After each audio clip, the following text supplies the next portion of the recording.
Alors aujourd'hui, nous allons distinguer le licenciement disciplinaire et le licenciement non disciplinaire au travers d'une décision récente de la Cour de cassation.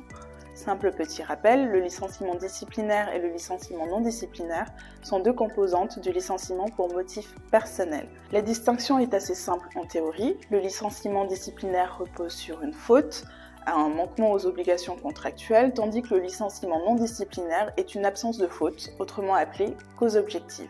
Cela pourrait être par exemple l'insuffisance professionnelle, le trouble objectif au fonctionnement de l'entreprise suite à une longue maladie avec obligation de remplacer le salarié, ou encore l'inaptitude physique. Cette distinction est particulièrement importante en ce que la procédure applicable aux deux licenciements ne sera pas identique.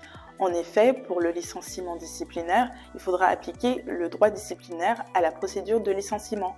À défaut, et en cas de contentieux, cela pourrait entraîner des conséquences financières plus ou moins considérables pour l'employeur. En outre, le choix du motif de licenciement est important en ce qu'il va déterminer le bien fondé de la rupture. Par exemple, si l'employeur décide de licencier le salarié pour faute, le licenciement sera automatiquement, sauf exception particulière, dépourvu de cause réelle et sérieuse.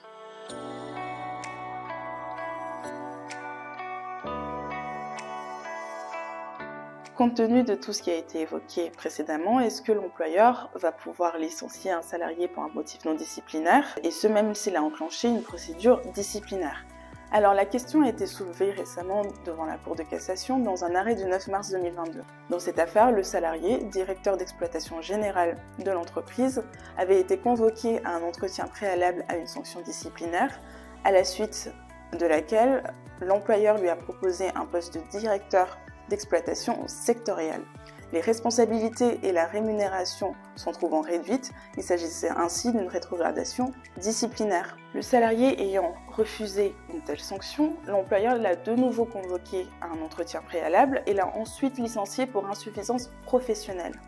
Le salarié a saisi les juridictions prud'homales, d'une contestation de son licenciement bien sûr, tout en arguant que l'employeur ne pouvait le licencier pour un motif non disciplinaire à la suite d'une procédure disciplinaire.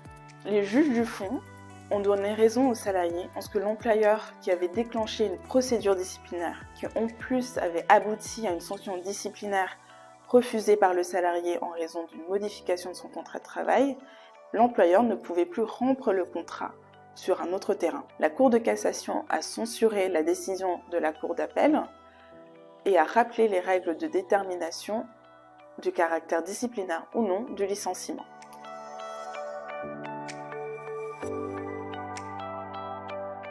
En principe, ce qui détermine le caractère disciplinaire ou non du licenciement, c'est le motif de la rupture mentionné dans la lettre de licenciement. Cette règle découle de l'article L1232-6 du Code du travail qui impose à l'employeur de notifier au salarié son licenciement en précisant les motifs. Bien évidemment, et en cas de doute, le juge pourra rechercher l'intention de l'employeur pour déterminer le motif réel du licenciement.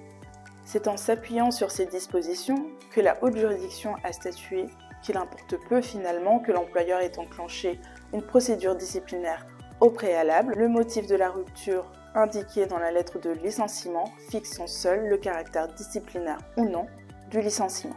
La solution est assez inédite en matière d'insuffisance professionnelle, mais s'intègre pour le moins dans une jurisprudence pérenne en matière de mise à pied conservatoire.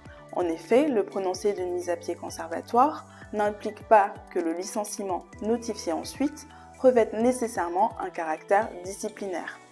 Pour autant, la distinction entre insuffisance professionnelle et comportement fautif n'étant pas des plus évidentes, la décision de la Cour de cassation vient octroyer une seconde chance à l'employeur qui rencontrerait des difficultés à qualifier le comportement de son salarié.